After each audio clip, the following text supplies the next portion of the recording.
नमस्कार और आप सभी का स्वागत है हमारे समाचार शो में। दिल्ली का चुनावी दंगल शुरू हो चुका है और वर्तमान में सत्ता पर काबिज आम आदमी पार्टी ने सभी 70 सीटों पर अपने उम्मीदवारों की घोषणा कर दी है। उधर कांग्रेस ने भी अपने 21 उम्मीदवारों की पहली लिस्ट जारी कर दी है। हालांकि बीजेपी ने अभी अपने पत्ते नहीं खोले हैं। इस बार 2025 के विधानसभा चुनाव में नई दिल्ली सीट पर कांटे की टक्कर होने वाली है। आप से केजरीवाल मैदान में हैं, जबकि उनके सामने कांग्रेस ने शीला दीक्षित के बेटे संदीप दीक्षित को मैदान में उतारा है।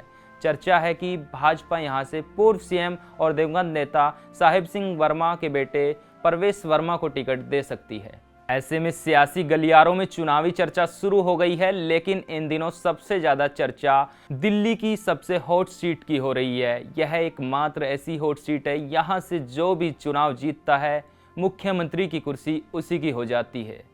आइए बताते हैं इस वीवीआईपी सीट के पीछे का इतिहास क्या है।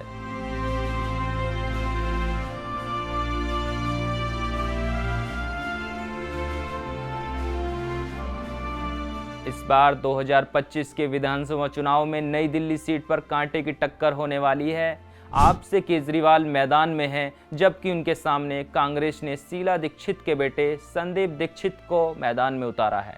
चर्चा है कि भाजपा यहां से पूर्व सीएम और दिवंगत नेता साहिब सिंह वर्मा के बेटे परवेश वर्मा को टिकट दे सकती है।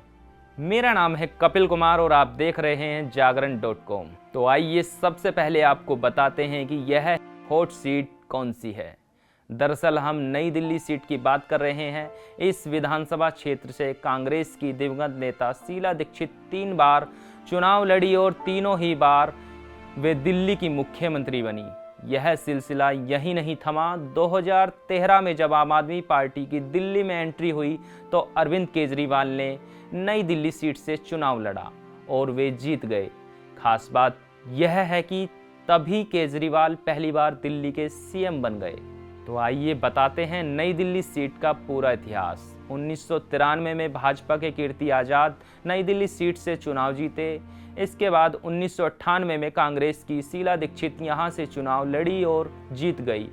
बस यहीं से नई दिल्ली सीट को एक अलग पहचान मिल गई, क्योंकि शीला दीक्षित पहली बार इस सीट से चुनाव लड़ी और दिल्ली की सीएम बन गई। फिर 2003 के विधानसभा चुनाव में भी शीला दीक्षित ने इसी सीट से चुनाव जीता और फिर से दिल्ली की मुख्यमंत्री बनी। इसके बाद 2008 में शीला दीक्षित ने इस बार इस सीट को जीतकर हैट्रिक लगाई और तीसरी बार दिल्ली की मुख्यमंत्री बनी। लेकिन यह सिलसिला थमा नहीं, बल्कि 2013 में आम आदमी पार्टी से अरविंद केजरीवाल नई दिल्ली सीट से चुनाव लड़े और जीत गए।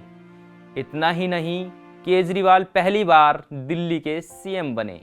2015 में भी अरविंद केजरीवाल ने यहीं से चुनाव लड़ा और जीतकर फिर से दिल्ली के मुख्यमंत्री बने। 2020 में भी केजरीवाल ने नई दिल्ली सीट चुनी और यहीं से जीतकर हैट्रिक लगाई। केजरीवाल तीसरी बार राजधानी दिल्ली के मुख्यमंत्री बने। तो ये था नई दिल्ली सीट का इतिहास। हम फिर मिलेंगे किसी खास स्टोरी के साथ। तब तक के लिए नमस्कार। देश दुनिया की ताज़ा तरीन खबरों को देखने के लिए पढ़ते रहिए जागरण.com।